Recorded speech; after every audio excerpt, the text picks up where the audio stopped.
The man Call somebody, is back, tell y'all. somebody. We're He's back. Call He's your back. mama, call your daddy. We're back and we're back. We're back.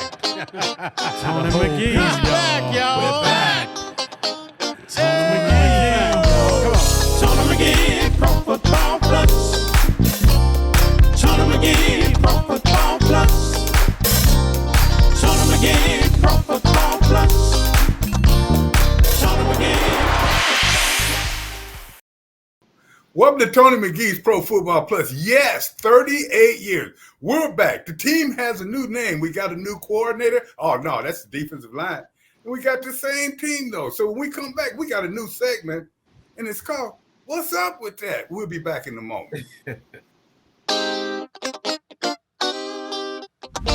What's up? Welcome back. And, I'm excited about this year. Who would have told me 38 years ago we'd still be talking about a team not named the Redskins any longer? They have a new name. They have some new coaches. They're looking at a new organization. They got new people. But after preseason, I don't know about it. I'm going to ask the people with me. They look the same. So what's up with that? I'm going to ask Alex Parker, who is our new producer. How you doing? Donna Hopkins. Have you got any more knowledge than you had before, Donna? Tony, you know what? I don't even need to say anything because the fans and the public knows that I'm the informational queen. G-Man. I thought you were the ratings, G-Man. Gary, I thought you were the ratings, man.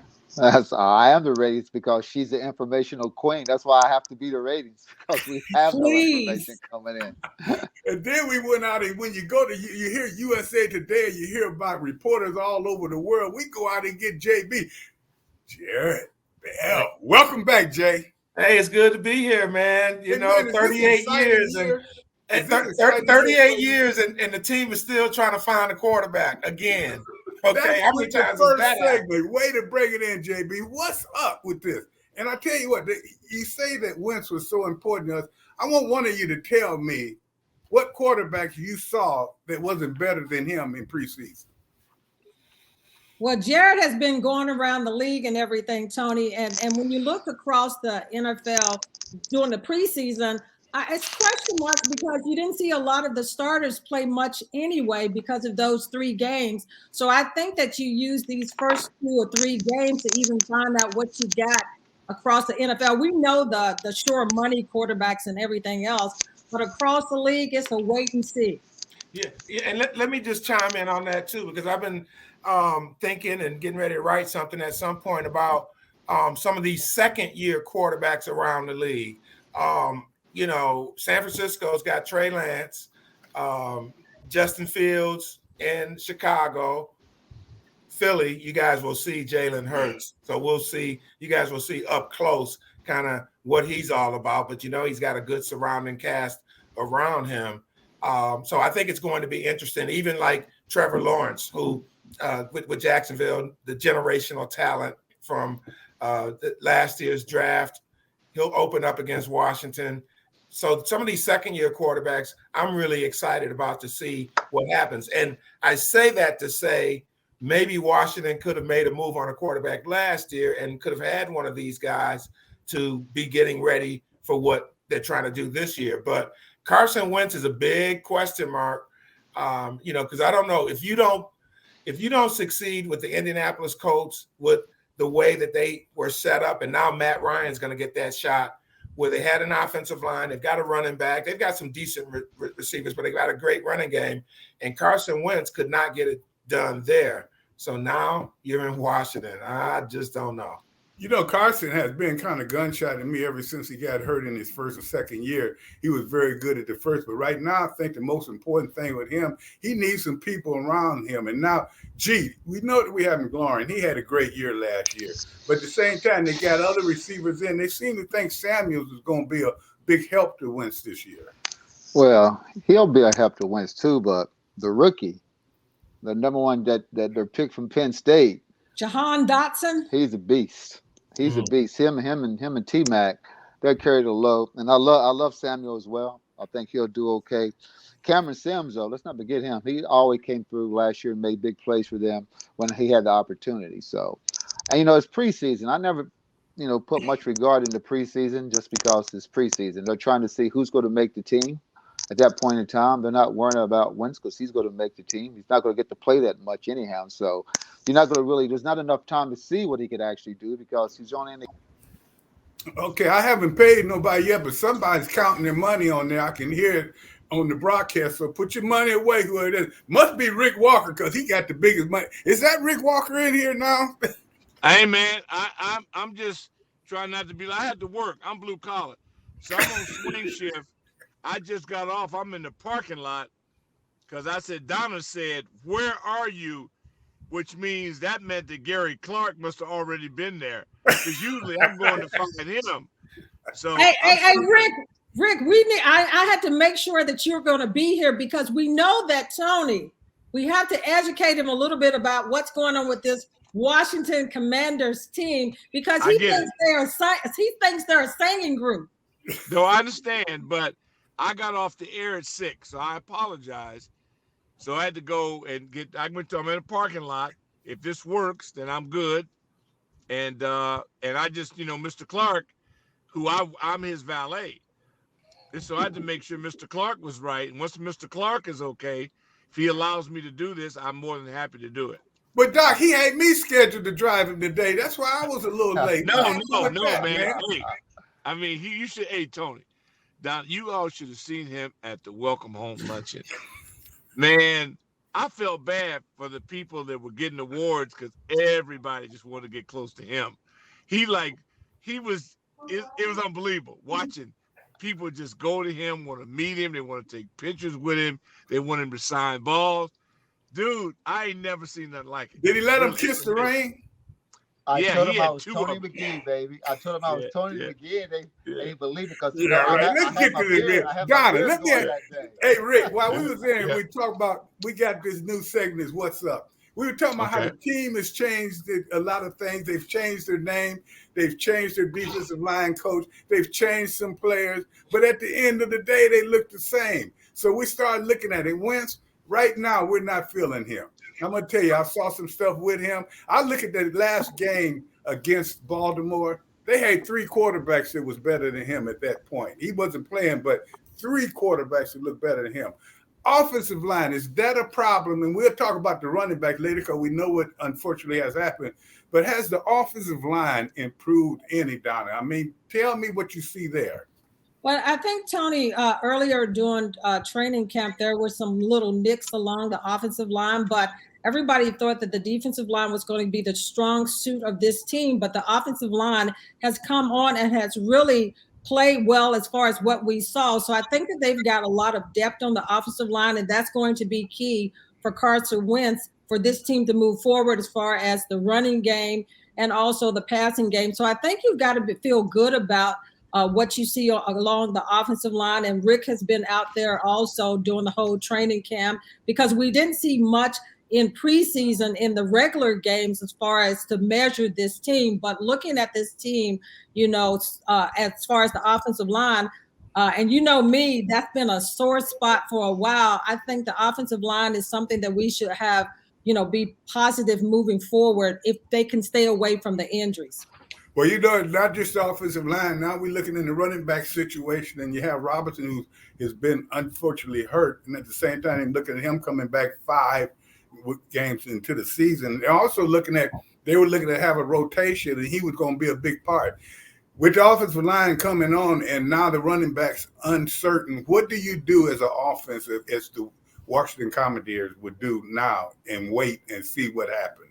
Or do you wait and see when you get the guy back? Or do you try to formulate maybe the beginning of the year a running game that is formidable and will get you there until your receivers and quarterbacks get back? See, Rick, Tony is already calling them the Commodores instead of the Commanders. No, but what I call them? Commanders. Well, let me sing the song. What's the one that they used to sing?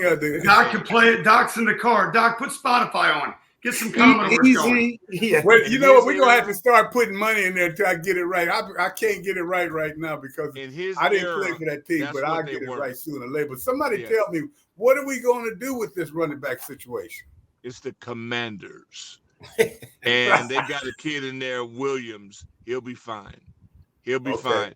because they have such a threat with the receivers. My biggest concern, I haven't seen Trey Turner in a full practice. Now he's doing it. I'm not there. I'm no longer there. But he's a 9-year pro. He got Pro Bowls. He got pelts on his wall at home. But he's here. So when a Pro Bowl guy, they say, oh, he's been in 6 Pro Bowls. Yeah, but he's here, which means somebody let him go. Somebody moved on. And now, can he get some of what he had back? Was the injury related? I don't know. But he looks the part. Noel looks the part. Only saw him in 1 quarter of a game. Rouillet, the center, I like him a lot. Only played about a quarter so far. So I haven't seen anybody really break glass. Leno got hurt towards the end. I trust all of them, but the only guy that played was Sam Cosmi, who's a second-year player. He's the only guy that played. So I like to see that 5 actually go to work, but they, circumstantial, and they have a different philosophy. Our philosophy is not their philosophy. So I'm learning this new wave of football. It's foreign to me. Maybe it'll work, but I have nothing else to tell you about well, that. It's foreign to me too. They're not the Redskins anymore. Yeah. I'm trying to get used to that. But let me ask you this, guys. And now we kind of put the offense in where we think they are. And I know we have to take a break soon. But looking at this team overall with the offense that we have, where do you see them fitting in the division? Tony, I think that is unknown as far as this Washington Commanders offense right now. I have question marks about the quarterback play. I think the only bright part that I can take away is the receivers. When you got McLaurin, when you got Samuels, when you got Dotson. As Rick and I was talking earlier during training camp, he said that this threesome reminds you probably of the posse, Art Montgomery Clark, and Ricky Sanders, and they've got that talent. Now, if Samuel can wash your mouth out, girl, they ain't got that talent. They ain't I don't even want to hear that. The pressure just went up. You got somebody ain't even caught passes in a game for no, you. Gary already said that's an insult. Tony, when you see him, Tony, when you see, I'm just saying, from an athletic standpoint, I haven't seen 3 guys as athletic as the posse. And that doesn't mean they'll do it. Nobody has a Gary Clark. But if what I've seen with Samuels going and the boy from Penn State, Sweet, and Terry's filthy, I'm telling you, I haven't seen it. It could be. Now, there's a lot of could be, would, it, should, but I ain't never seen it before. Well, let me just chime in real quick here, because you can have the posse, and if you don't have the arm to get them the ball in the spot, then you got a problem. So you don't want to waste the posse. You don't want to waste these guys. So I feel you, and it just really seems like that's where it's going to happen for this team, and we get right back to the quarterback. So you say there's questions on the offensive line. Okay, yeah, we got some potential in the backfield, so on and so forth. Well, we still have this big question at quarterback, because you know what? I want you to take us out with that and raise the level of everybody around. That's right. You're exactly right. And Alex, you heard us all talk about it. You're the new person on the block. I want to hear what you got to say. I don't think the quarterback can play right now. I don't want to hear all this, that he's going to get better and everything. I want you to tell me right now, is this quarterback good enough to win the East? Good enough to win the East? I don't know that. Maybe better. Everything's relative, Tony. Is he better than what they had last year? Probably, on paper. I mean, now 2 teams have seen enough of him, and it didn't work out in Philly. And it didn't work out in Indianapolis, obviously. But everything's relative. That generational quarterback that we've been waiting for 38 years, as long as this show's been on, we've had a couple. RG3 was it for about 3 months. Everybody wants that. Is he that for this team? Is he better than what they would have had if they didn't sign him? Maybe. I don't think anybody thinks Carson Wentz is the 10-year answer at quarterback.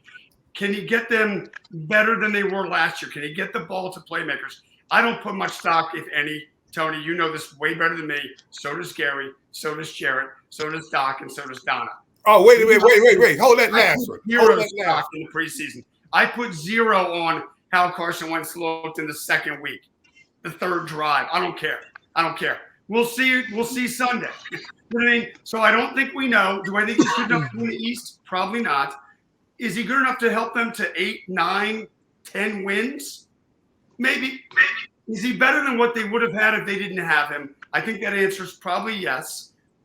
And we'll find out. And then we'll keep waiting for the generational quarterback. It'll happen at some point. It might be Tony McGee's 58th annual first show. It's not this one. We don't have one now. We might have one soon. He's not that guy. Right, But y'all, somebody's didn't got know, to pick quarterback. y'all didn't know that Alex was running in the midterms, did you? Because he did a good politician thing right there. He went all the way around. He never said they were good enough. And you know, Alex, you're right on that. We need to give them a chance. So we was first. We had our little first episode, What's Up? And next we were going to say next and go around the league. But we haven't talked about this defense. And what I saw of this defense in preseason, they're not as good as they were last year. When we get back, I'm going to ask y'all why. I know, Donna, you're going to jump in my case, but you need to figure out. I'm only going to tell the truth, Tony. We'll be back in a moment.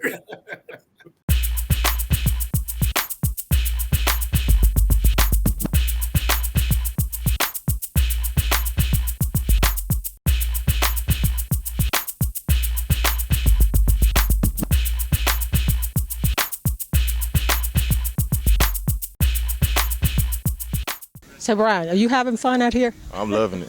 I'm loving every second of it. I enjoy every bit of it. It was like a dream come true for me, and I couldn't be more thankful, honestly.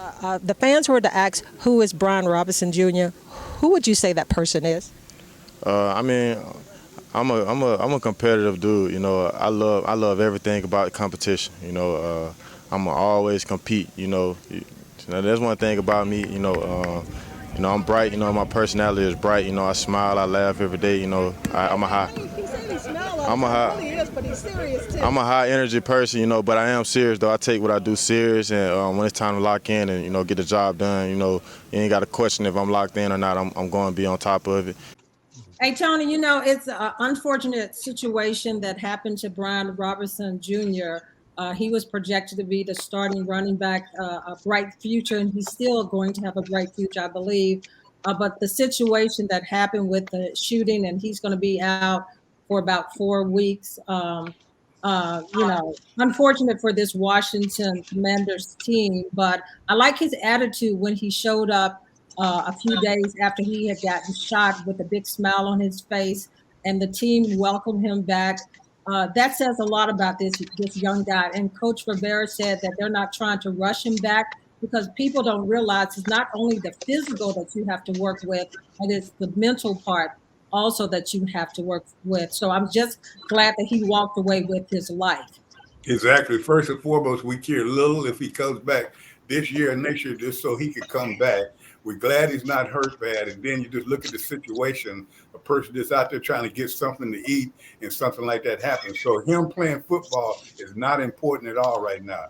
Him being in the wall and have a good, stable life from now on is more important than the football part. But saying the football part, this is really going to affect the defense because this defense, as I look at it, and I just segue right into that, they need help. They need rest. They'll give you four.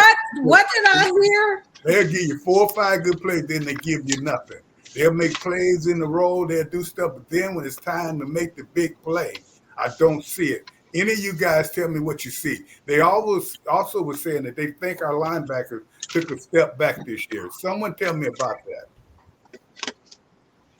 Well, Tony, right now, Cam Curl, the strong safety, was in practice. He had his right arm in a sling, so he's not going to probably start the first game. Then John Bostic, they brought him back as far as the linebacker, but the front of the defense is one that to me has been the most disappointing due to the preseason, the little bit that we saw as far as the pressure up front.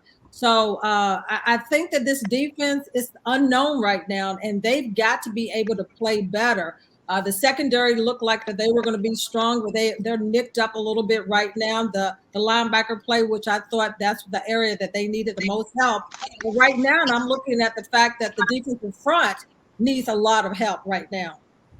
Well, do you think that is because of injuries, or do you think that maybe some of the players that may have been a mistake to let go. I always think that some of the backup guys that they let go this year really hurt them. Then you have a situation where your defensive line coach gets fired.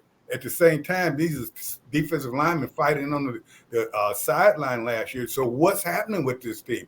Everybody talk about Ford number one. You may be a number one, but if you don't play like one, you're really not a number one. And that's what's happening right now. And then the number one of all the number ones is not there.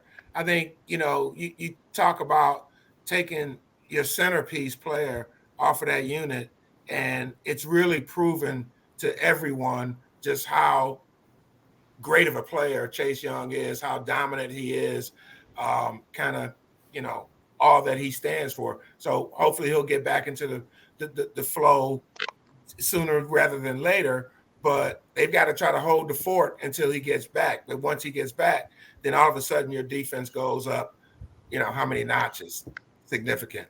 Hey, Man, Jared, y'all serious about this year? Ain't nobody smiling. Everybody mad. This season haven't started yet, guys. Hey, We Jared, to the Super Bowl. Hey, Jared, that may be late because you're talking about Chase being out maybe 6 weeks. So if you're waiting for him to come back and hopefully move this team forward, that's a long time, 6 games, and they need to be able to jumpstart this defense right off the bat.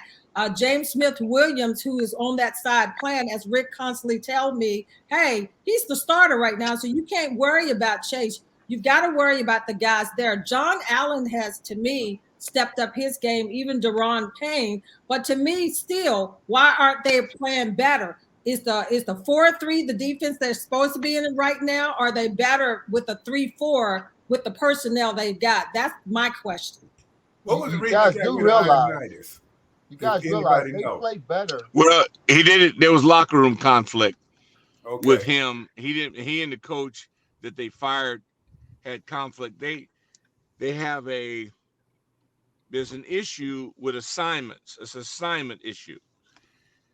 I watch them in every practice. Effort is there. Tony, the way they work on drills, separation, the things that you have taught me about pass rushing, they do it. They're fine until the game starts. And so my problem with them is that they have performance anxiety because they don't make plays. They should have kicked the crap out of Baltimore with the backups, and they give up bombs. How do you break down until you held a team to 1 first down, and then you get bombed away? So I see a disconnect between these guys doing their jobs on game day. So I don't know about the approach. I don't get involved in that.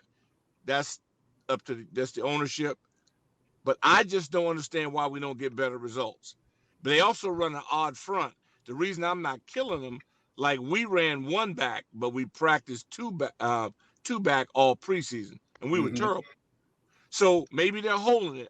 Like I said today on 980, at about 4:45 p.m. Eastern Standard Time, it's going to be a reckoning. See, and I'm going to wait until I see it because I don't see it. But maybe they're just holding back. Maybe they're hiding, and they're going to explode on Jacksonville. That's all I can tell you. Alex, we're going to put you on the – nobody want to touch that question. And someone said, our linebackers have taken a step backwards. What do you see? I want to see the regular season, Tony. Doc said something so poignant and so frankly frightening for Washington football fans, which is they're great until the game starts. That is a heck of a – I'm going to make a T-shirt, Doc, that says we're great until the game starts. One thing I do see with this defense, and it's kind of funny because I've seen it when I was covering this team much more closely when I was at ABC7 back in the day. Yeah. Somehow those teams couldn't stop people on 3rd down. Not just any 3rd down, 3rd and 11, 3rd and 16, 3rd and 7. The players have changed. The coaches have changed. The name has changed. It must be in the water. Somehow Washington defenders, Tony, you could back in the day, they can't stop people on 3rd down. If you can't get off the field and you're going to get tired in the 4th quarter of a ball game, especially when it's going to be hot, September to be hot and FedEx Field to be hot. So somehow they've got to solve the 3rd down thing. That goes to what Doc said. Maybe that's a performance anxiety thing. they play first down pretty well at 2nd 11. They stop somebody on a little screen, it's 3rd and 7.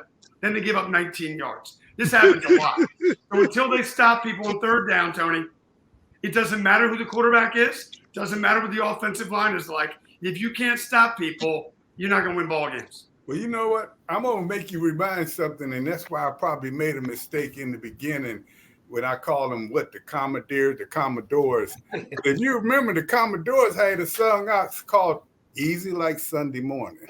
Yeah. That's why I called it. Hey, Tony, look at Gary. He looking all mad. He like, y'all talking stuff. I ain't trying to hear it. But Well, I mean, you know, Gary, I can ask you this, though. You watch about the defense, right? We're talking about, don't get me wrong, our leader that's going to be out for 5 weeks, 6 weeks, whatever that number of weeks are. He had a great rookie year. He had an okay second year. The defense actually got better when he was out last year. They got better. I mean, people forget about, you know, the guy that made all the sacks. He's a big boy too. Run 4.41. Monte Sweat. Come on now. I mean, that his name didn't even come up. So at the end of the day, we all know how preseason is. Like, if you would have judged us in our preseason game, the Super Bowls that we won, we would have thought we would have terrible. Won. Right. 1-3 1 year, 0-4 1 year. You know, I think we went 2-2 one time. So it's preseason for a reason. You don't play your quality players, and you don't show them anything you're going to do during the regular season. We sucked in preseason ourselves because, like Doc said, we're a one-back offense running 2 backs. We're running base offense. There was no 3 wides. There was no 4 wides. There was no posse. There was 2 receivers, and typically it wasn't me and Art or me and Ricky or Ricky and Art. It was somebody else after the first quarter. So I'm interested to see what happens in the first 3 games. That's Jared, you've been going around the league quite a bit, and I know we're talking about other teams as well, but do you see other defenses, and I look at even the Cowboys and different ones, seem like a lot of the defenses are behind the offenses this year. That's interesting because usually it's the other way around. Mm-hmm. It really is. So I can't say I detect any distinct pattern to that. But to Gary's point, there's only so much stock you can put in the preseason. I mean, I think there's one team when you talk about preseason that I put stock in, that's the Baltimore Ravens, because they've won like 23 straight preseason games. So they got this record going, and you know they're going to be good, right? But I say that half facetiously because of what Gary just said a minute ago about what you put into your assessment of preseason. And so, yeah, you look for certain things, and you want to see your young players and how they fit and all of that. But, yeah, their big test will come week 1 when against Jacksonville, and that's not a bad draw for them because Jacksonville has had its struggles. It was the worst team in the league last year, so yeah, that's a good place for a defense to start. But thinking about Jacksonville and that matchup, they've got their running back who missed all of last year as a rookie, Travis Etienne. He's ready to go. Trevor Lawrence, let's see what happens now, year 2 with, oh, by the way, a new coach. Carson Wentz's old coach, by the way. You know all the secrets. So you know what, ladies and gentlemen, we like this intriguing conversation, but I got to pay Gary Clark and I got to pay Doc Walker. So we need to take a break right now. Going to have to make it a longer break because they was too long in there. I can't pay them both at the same time. You guys make sure you come back so I can pay them a little. Pay Gary. No, give mine to Gary.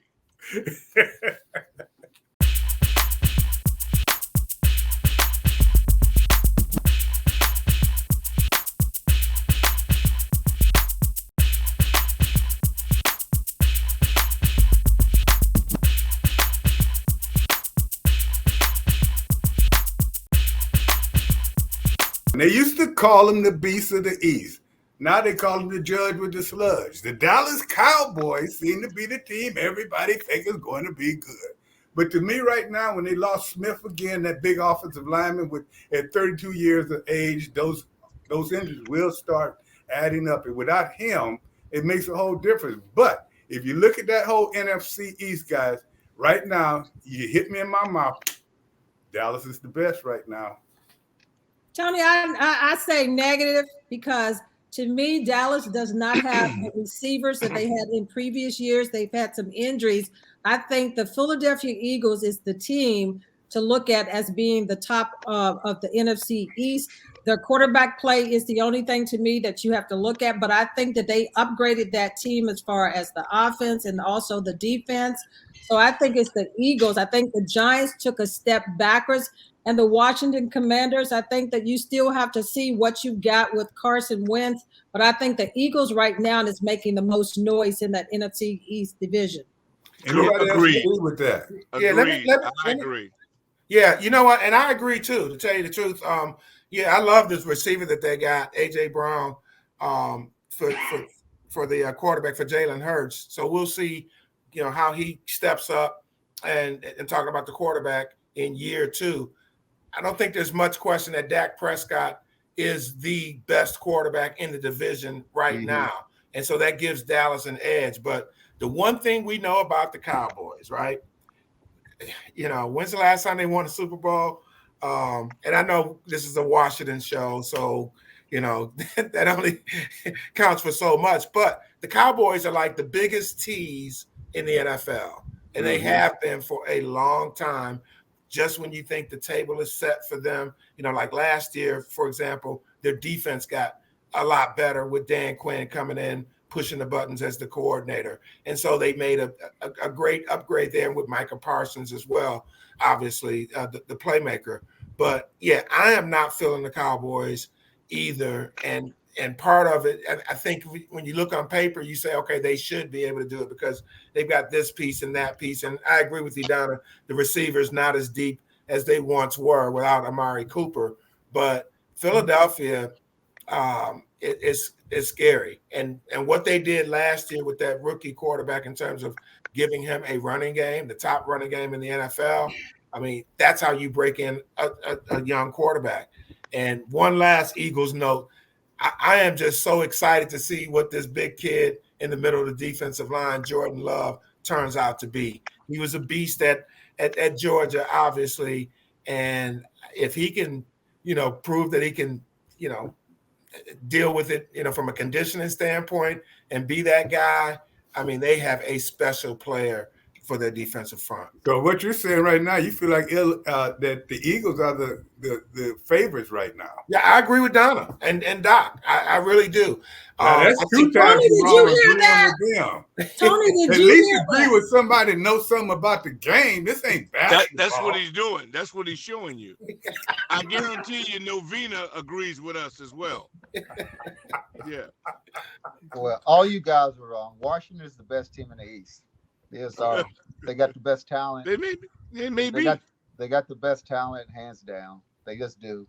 It's just a matter of finding somebody to bring it out of them.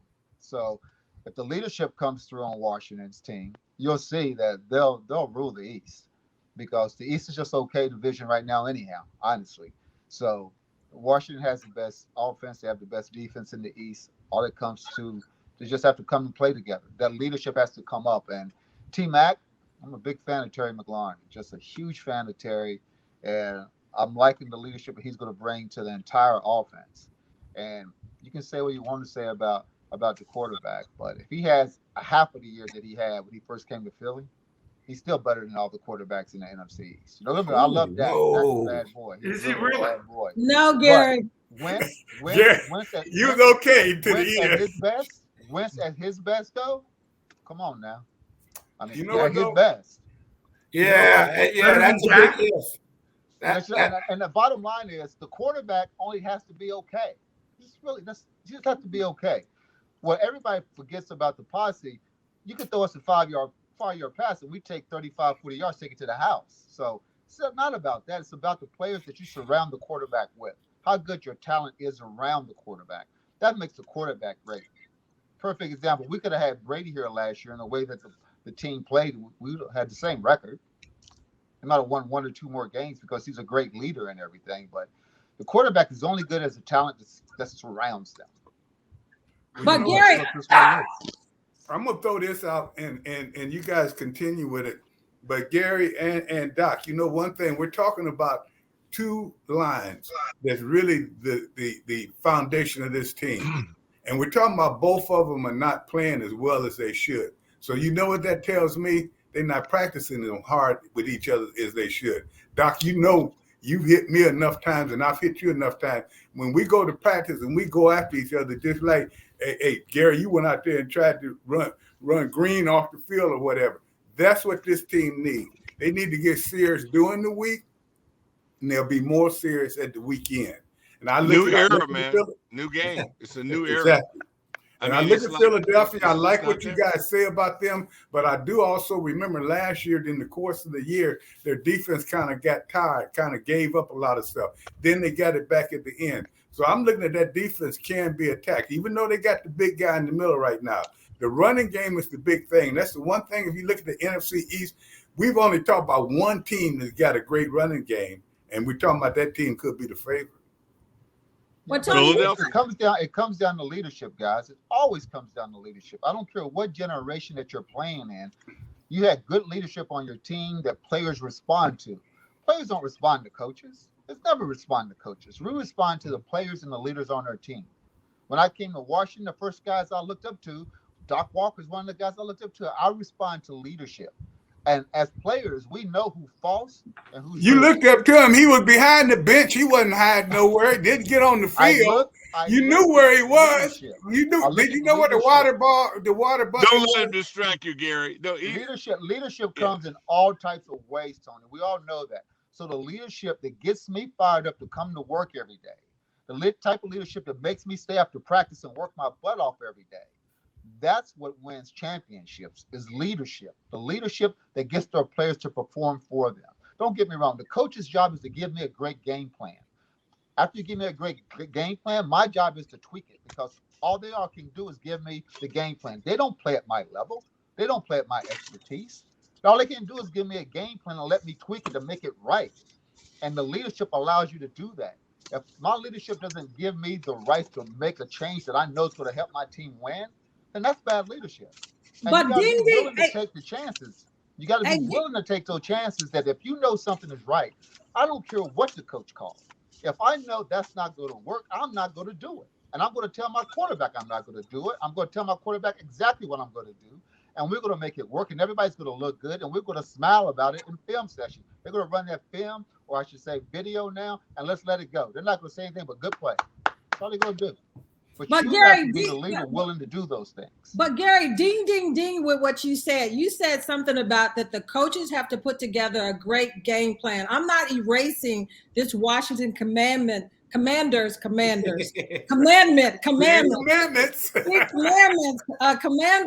conversation. But you said something key.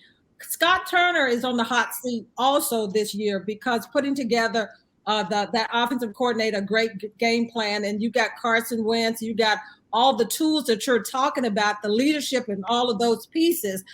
What my concern is right here with this team, until you can show me what you can do, then I can't have that confidence yet. I want to see in that first game, that second game, what are we going to see from this team? You can have all the moving pieces together, but until they fit together in the puzzle, this team right now to me is a wait and see.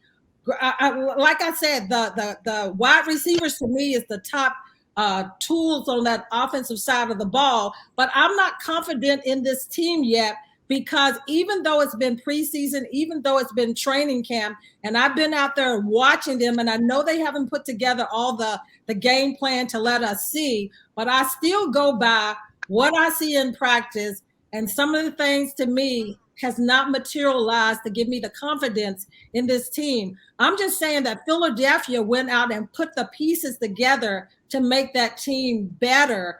And to me, they're the stronger team going in. Not erasing this Commanders team until I see if they can make the step forward to be better than what we've seen in the last 2 years. Now, that's a good thing. It comes back to leadership, Donna. But the one thing, we got these new segments.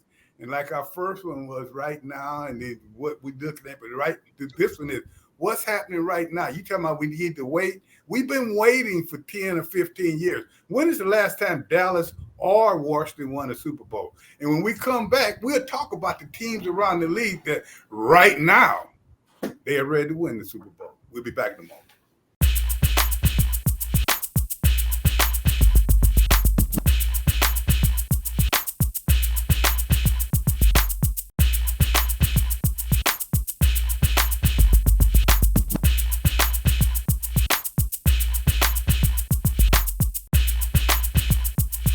Fans, when we left, we had a young lady on here that I guess you can see who it was. Her name is Donna Hopkins. And she was talking about we got to wait for this team. Now, we've been waiting for this team. Last time they had a franchise quarterback, they ruined him. That's RG3. He's a veteran on television now. And now we go out and get another quarterback to get hurt. And you talking about we got to wait? I mean, look, I still want to be able to go to the Super Bowl when they get there. Hey, Tony, I'm talking about waiting to just see what they do. I'm not talking about we got time to wait. But one thing about it, Tony, if you look around the league, quarterback play, Russell Wilson just signed a big contract out in Denver. But Lamar Jackson for Baltimore, they're still trying to work through that. And you would hope that they would have had that signed.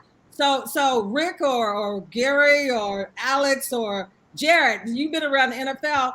What's with Baltimore not getting this done before the season starts with Lamar Jackson and that big ticket that he's about to sign? Yeah, there's a lot of layers to Lamar Jackson. One, he doesn't have an agent, so he's serving as his own agent, which I kind of understood when he came out in the draft.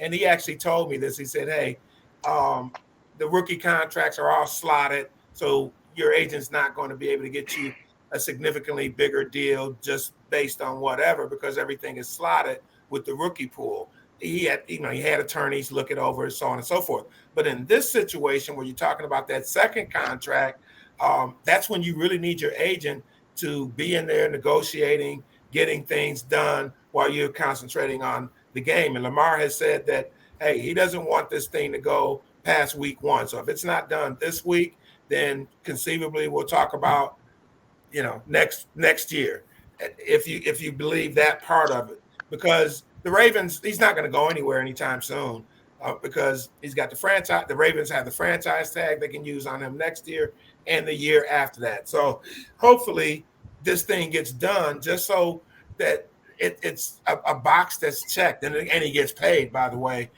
when you see all of these deals, you mentioned Russell Wilson, you got Kyler Murray, you had Patrick Mahomes a couple years ago. Deshaun Watson, obviously. So the deals are there and the price keeps going up. What I think Lamar Jackson might be thinking, and, he definitely beats to his own drum. Mm-hmm. He may be thinking that I'm going to go win the Super Bowl and do a Joe Flacco on them. Remember a few years ago, Joe Flacco and the Ravens reached a stalemate. Flacco bet on himself and then won a Super Bowl and then ended up getting a contract that made him at that time the highest paid player in the NFL. So I think that's all part of this equation for Baltimore. And oh, by the way, I think the Ravens are a legit Super Bowl contender. We talk about Buffalo, and we know that they have been building this thing up for, a number of years. And Josh Allen, who was in the same draft class as Lamar Jackson and got his deal a couple of years ago, they'll be a contender. But I think Baltimore is that team that, if they can stay healthy, which you can say that about a lot of teams, but their defense, I think on the back end, they've improved that. And and the running backs, they got a healthy stable of running backs, so it all doesn't have to be on Lamar. So I know I've taken up a lot of time here, but when we talk about young quarterbacks and really, guys that are potentially able to break through to that Super Bowl level, Lamar Jackson is the first one that comes to mind to me. But can you think about this? He may be thinking like Randall Cunningham a few years ago. I'm the running quarterback in the game. I'm going to get this done. And then a guy hits him low from Green Bay, and he's not the same anymore. He may be thinking about RG3, Rookie of the Year, going in there now, one of the top quarterbacks, and they play you when they shouldn't, and your career's over. So you look at him. Anytime, the way as dangerous as he is, he could be hurt anytime. And I thought, and Doc, you tell me if this is not true, one of the sticking points is they do not want to guarantee the whole contract. Yeah. Well, that's true, and I don't blame him. It's a game of chicken. I do believe that he will get paid if they either way. I don't want to risk the injury if I'm him. I don't agree with the way they're going about it, but Cleveland opened the can of worms. There's no way he's not going to get paid. If a man who could have gone to jail can make more money than anybody in the world, then this guy's going to get paid. And in Baltimore, they do things different. But one thing I like, they have 3 quarterbacks with the same profile. So it ain't going to float their boat. Anything happens, they're building a program that works for all 3 guys. I think that's smart. Hey, Tony, they talked about, y'all mentioned Deshaun Watson in Cleveland. So he's going to be gone for a while. So this team was up and coming. What happens to Cleveland now since Watson is going to be out of the lineup for a foreseeable? Yeah. Alex, you want to answer that one? You haven't talked much lately. Don't let Donna make you think she know everything. I'm learning from some Hall of Famers here. Cleveland's, you don't even know where to start with the Deshaun Watson. Let me put it this way. I don't know where to start with Deshaun Watson.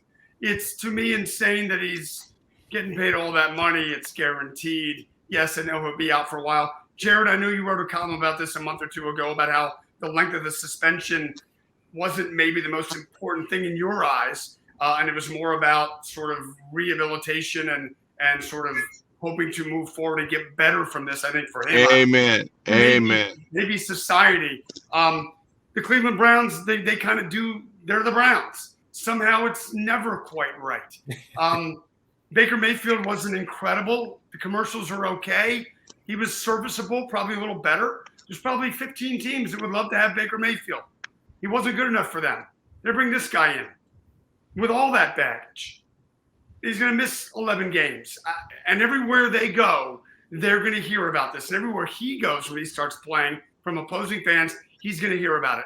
I think it's a mess. I think it makes the league look awful. I think it makes the Browns look awful. I think it's all awful. That's what I think. It's pro sports. He can play. He's good. He's getting paid. And he'll go out there at some point in 2.5 months. I think it stinks. That's what I think. I think it stinks. But and you look at that, there's a lot of people like that, but you go back to the people that have in the past that has transpired with. Then you have to look at both sides of the story, but you always realize that 26 people can't all be telling the wrong story. Some of them could. So, it's a bad look, but now it's come down to what can you do to me in the future? So they're looking at taking this year and building their team even more and more, and then they'll have him step in there next year. I'm not saying I agree with the analogy, but I'm saying one thing is got to get a handle on everything about it. The money is outstanding and everything, but at the same time, you want to build the character as well. Let me chime in. Let me chime in real quick to make 2 quick points because as Doc said a minute ago. You got about 30 seconds to make 2. Okay, can of worms. That guaranteed money is the big thing, and it has a ripple effect to Lamar Jackson and to others. And then I wonder, we talk about rehab and stuff, how will this really affect Deshaun Watson long term? Will he even be the same player that he was that allowed him to command that big contract? We'll see how he emerges from it psychologically. He may even be better because he got to pay something for it. And I know even though it's not a lot of money for him, he has to pay the cost for doing something wrong. At the same time, he also knows that maybe some other people did and they didn't. But at the same time, you have to start somewhere. So when we get to this next segment, is one more thing. And I want you guys to think about it during this segment. If you had to pick your Super Bowl winner today, and here we are before the season starts, I want each of you to tell me who it is. We'll have about 4 minutes. So when you come back, Donna, get your crayons out so you can write it down. And we'll come back in a minute. Hey, Rick, go get all the help. You can call your wife in this time out. She'll give you the information that's needed. No, I'll call your wife.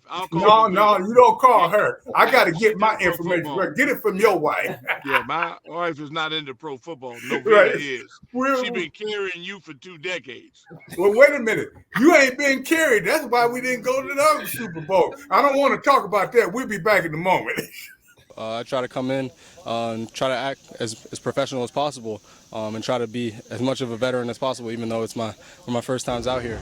But as to route running, that's the biggest thing as a receiver. You try to make every route look the same. Route running is truly an art, and you kind of put your art in different ways. You kind of express yourself in your art. So I feel like me trying to just make all my routes look the same and throwing little things in there that make it different is something that I do well. Welcome back. And as I told you, one more thing. And then one more thing this week to tell you who we got next week. We got number 51, but we called him the Superman coming in. So if you got the Superman, he's got the brawn. What do? We bring in the football brain. We got Adam Batacci coming back.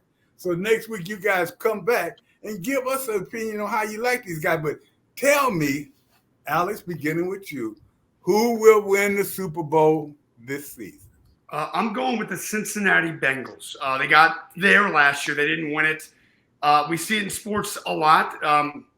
Jordan didn't win it until they could get past the Pistons. They got all that way last year. He didn't win it, Joe Burrow. Quarterback is great. Very tough division. Them and the Ravens. I mean, they're both rock solid. Somehow I like that quarterback, that moxie he's got. If he can stay healthy, I'm going Bengals. I don't know about the NFC. I'm going Bengals win a Super Bowl after not winning it last year. Donna. You know, Tony, great sports analysts don't get into this debate because it's too early to call who's going to win the Super Bowl. So for me right now, I don't know because it's too early and political move so much. Thanks, okay, Donna. let's go with that Doc. Rams go back to back, first time in a minute, because they got the cash, the quarterback, and the baddest man on the planet in Aaron Donald. Y'all, no question. G-Man. Commanders come out and play. Come on, You ain't gonna put the lid on Commanders it. come out and play. Gary getting back on that yacht. Okay, Commanders come out international, and play. U.S. Y'all say what today, y'all wanna Jared Bell, tell me who. Yeah, it's not going to be Cincinnati. That Super Bowl jinx will catch. It'll be much tougher for them. And I don't think it'll be the Rams either. I think it'll be Baltimore. I talked about Lamar Jackson, and I think if they stay healthy, they're going to be the sneaky Super Bowl pick in my mind. Now, what about Tom Brady and the Bucks? Can they get back? I don't know. We'll That's see. my pick. No, That's my pick. And I tell you what, we get a little bit ahead of ourselves, and we just got a minute. But you always remember, proper preparation prevents poor performance. And that's what you're going to get from Tampa Bay. And you got the best quarterback ever. He's not the same, but at the same time, they want it now. So I'm going with Tampa Bay. Now, the one thing that we need to say is we're gonna have these guys back. You guys keep a tape of this, so when they start lying later on saying they didn't say things, we're gonna bust them up. But one thing about it, we're not gonna never tell you guys goodbye. We're gonna say in the minute.